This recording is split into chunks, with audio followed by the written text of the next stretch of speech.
And as I speak of his name, Colin Kaepernick, how do you feel that this man still doesn't own the rights to a team yet?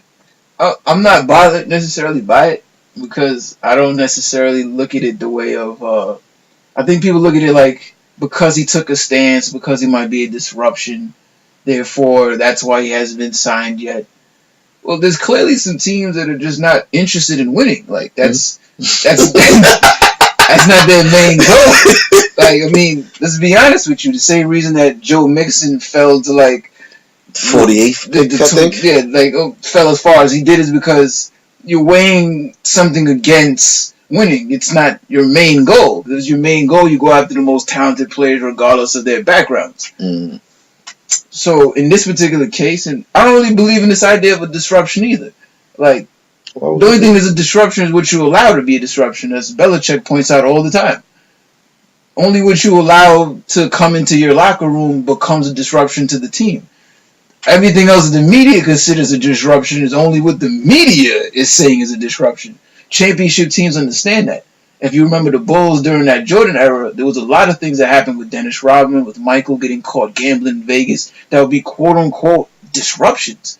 But it never stopped their winning because there was a good coach, they had a good structure. None of it broke into what they were doing as a team. So as far as Colin's concerned, I think there was several teams that could have definitely used his skill set. And the idea that somehow he played poorly last year because the team that he was with 1-10, I don't hear people saying that same thing when other elite, quote-unquote elite quarterbacks like a Phillip Rivers has a poor season, or someone in that... Cam Newton. Or Cam Newton struggles, or any of these quote-unquote elite or high-paid quarterbacks. Jay Cutler has had plenty of struggling years. They don't necessarily speak badly about him. Oh, well, yes, they do. Well, they do now. And I don't think he was fairly blamed for a lot of what happened in Chicago, or for his whole career.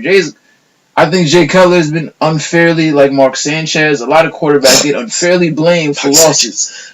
And it's like, well, what talent was around him? Like, it's like blaming Russell Westbrook for his team not winning the championship this year.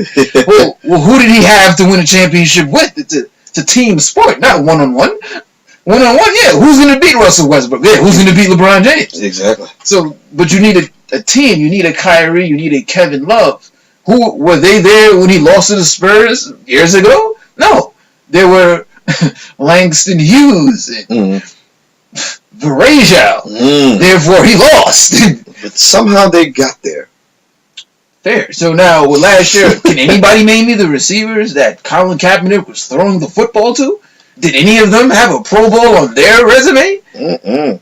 So with this idea that he played poorly, if you look at his numbers, just his numbers, not the team's record, he had a very good season. Didn't turn the ball over much, had a high QBR, ran the ball efficiently.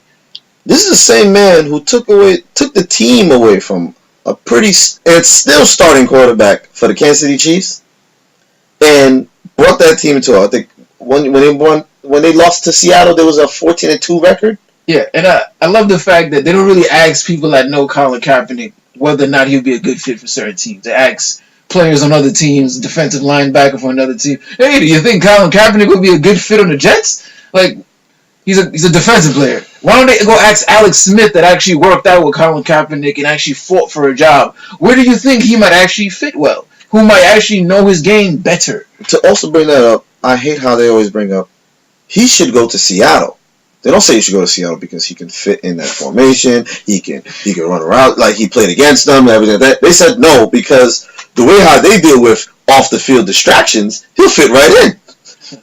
Carroll will handle his disruptions. Like, come on, man. Like, come on. Like, are we talking about playing football or are we talking about playing politics? Like, we talking about Donald Trump and we talking about Hillary Clinton, that's a whole other game. Then let's talk about lies then.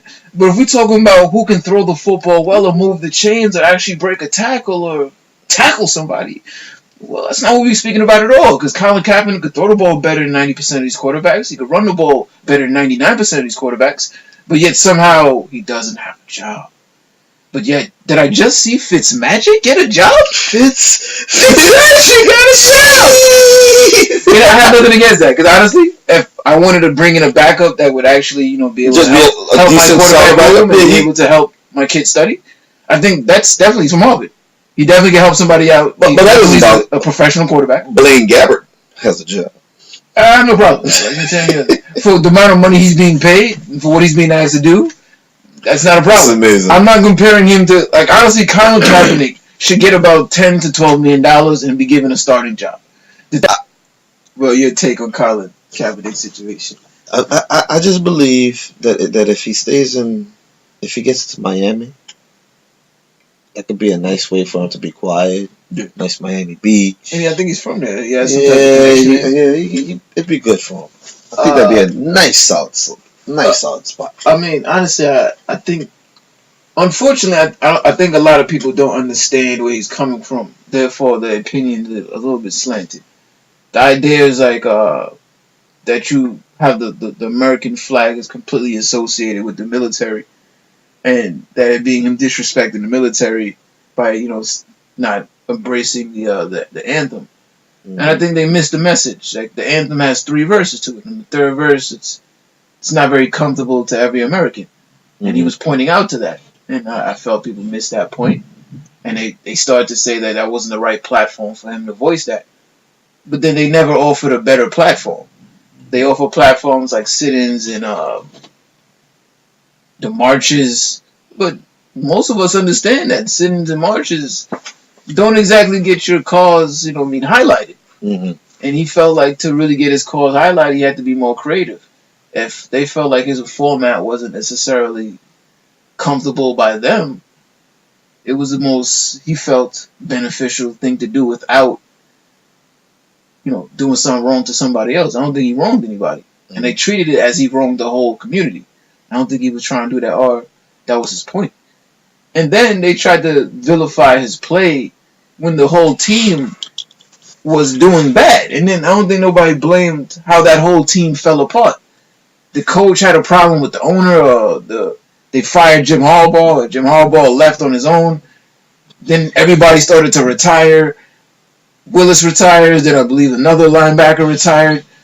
Nobody seems to point out that everything went wrong over there in that team, and he stood there and stayed loyal to that franchise.